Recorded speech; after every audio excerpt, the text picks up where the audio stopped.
안녕하세요. 우리는 살아가는 동안 크고 작은 고통을 경험합니다. 몸이 아플 때도 있고, 마음이 상할 때도 있으며, 가까운 사람과 관계가 틀어질 때도 있습니다. 지금 이 순간에도 불안이나 답답함을 느끼는 분이 있을지 모릅니다. 예를 들어, 직장에서 상사가 무심코 던진 말 한마디에 마음이 크게 상한 경험이 있지 않습니까? 그럴 때 우리는 곧바로 왜 나를 무시하지? 왜 나에게 이런 말을 하지? 하며 결과인 상처에만 매달리곤 합니다. 또한 암과 같은 큰 병이 갑자기 찾아올 때도 사람들은 대부분 이렇게 반응합니다. 왜 이런 일이 나에게 생겼을까? 이 고통을 어떻게 없앨 수 있을까? 이처럼 우리는 고통이 닥치면 결과에만 집중합니다. 결과를 없애려고 애쓰고 그 결과에 분노하고 슬퍼하고 도망치려 하지요. 여러분은 어떠신가요? 고통이 닥쳤을 때 결과에만 매달린 적이 있지 않으신가요? 그런데 부처님께서는 달랐습니다. 부처님은 이미 생긴 결과에 집착하지 않으시고 그 고통이 어디서 비롯되었는지 그 원인을 철저히 탐구하셨습니다. 여러분, 결과만 바라보는 것과 원인을 탐구하는 것, 어느 쪽이 더 지혜로운 길일까요? 결과가 아니라 원인을 바라보는 것이 수행의 길이며 지혜의 시작입니다.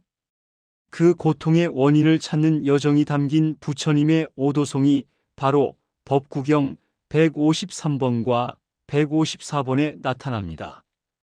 오늘은 부처님의 오도송을 통해 불교의 핵심 가르침인 사성제를 함께 살펴보겠습니다.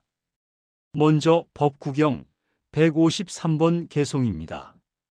한량없는 세월의 생사윤회 속에서 집을 짓는 자를 찾아 헤매었으나 찾지 못하고 계속해서 태어났나니 이는 고통이었네. 이 개송에서 부처님은 단순히 윤회가 괴롭다라고 말씀하신 것이 아닙니다. 부처님은 수많은 생을 거듭하며 윤회의 고통을 직접 체험하셨습니다. 그런데 그 고통의 원인, 즉 윤회의 원인인 집 짓는 자를 찾지 못했기 때문에 다시 태어나고 또 태어나며 같은 괴로움을 반복했다고 고백하신 것입니다. 이것이 바로 사성제 가운데 고성제, 즉 괴로움이 있다는 진리를 드러내는 부분입니다. 여러분도 일상에서 비슷한 경험을 하시지요? 몸이 아플 때, 마음이 상할 때, 관계가 틀어질 때, 미래가 불안할 때, 그때마다 우리는 괴로움이라는 결과를 반복해서 경험합니다. 왜 이런 일이 생기는지 원인을 찾지 못하면 같은 괴로움이 계속 이어집니다. 바로 이 점을 부처님께서 153번 개송에서 명확하게 밝히신 것입니다. 이어서 154번 개송을 보겠습니다. 아, 집을 짓는 자여, 나는 이제 너를 보았노라. 너는 이제 더 이상 집을 짓지 못하리라.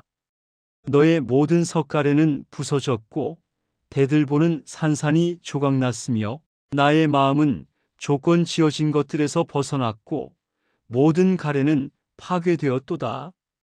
여기서 집은 몸과 마음을 이루는 온, 집을 짓는 자는 가래, 대들보는 무명, 석가래는 번뇌를 뜻합니다. 부처님께서 수행을 통해 이 집을 짓는 자, 즉 가래를 발견하시고 제거하심으로써 해탈을 이루셨습니다. 이 과정을 집성제, 도성제, 멸성제와 연결해 보면 다음과 같습니다. 집을 짓는 자를 발견했다는 것은 괴로움의 원인, 즉 가래를 찾았다는 뜻입니다. 이것이 집성제입니다. 대들보가 부서졌다는 것은 무명과 가래가 수행을 통해 제거되었음을 의미합니다. 이것이 도성제, 즉 팔정도입니다.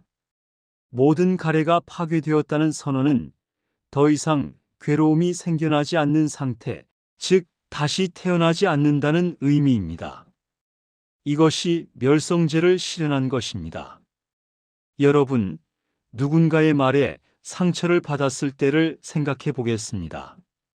우리는 그 결과인 상처만 붙잡고 괴로워합니다.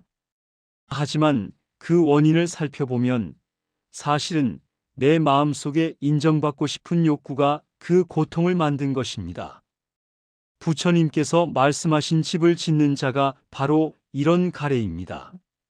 그 가래를 알아차리고 무상고무하임을 통찰하면 같은 말을 다시 들어도 예전처럼 큰 상처로 이어지지 않습니다. 정리하자면 부처님은 오도송을 통해 수많은 생을 윤회하며 고통이라는 결과를 보셨지만 그 원인을 찾지 못해 괴로움을 반복하셨다고 고백하십니다. 그러나 마침내 집을 짓는 자인 가래를 찾고 제거하심으로써 괴로움의 소멸, 즉 다시 태어나지 않는 해탈을 이루셨습니다. 이 오도송은 단순한 깨달음의 노래가 아니라 곧 사성제의 깨달음을 압축하여 보여주는 선언입니다. 괴로움이 있다는 고성제, 괴로움의 원인이 가래라는 집성제, 그 원인을 제거하는 수행의 길인 도성제, 즉 팔정도, 괴로움이 완전히 사라진 멸성제, 이 네 가지 진리가 오도송 속에 그대로 담겨 있습니다. 여러분도 일상 속에서 고통이 일어날 때 사성제의 틀로 실천해 보시길 바랍니다. 이 고통은 어디서 왔는가? 하고 스스로 물어보십시오. 그리고 답해 보십시오. 조건 따라 왔다가 조건 따라 가는 것은 무상고무하이다. 예를 들어 미래가 불안할 때를 생각해 봅니다. 앞으로 일이 잘 풀릴까? 건강은 괜찮을까? 하며 불안에 사로잡힙니다. 하지만 그 불안의 뿌리를 살펴보면 영원히 안전하고 싶다는 집착이 그것을 만들어냅니다. 부처님께서 말씀하신 집을 짓는 자가 바로 이러한 가래입니다. 그 가래를 무상고무하로 관찰하면 미래가 불확실해서 불안하다는 망상 자체가 실체가 없음을 알게 됩니다.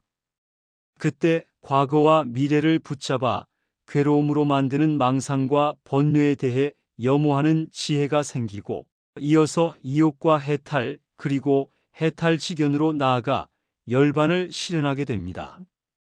그 질문과 답이 바로 수행의 시작이고 부처님의 오도송이 보여준 사성제의 깨달음을 우리 삶 속에서 이어가는 첫걸음입니다. 다음 시간에 뵙겠습니다.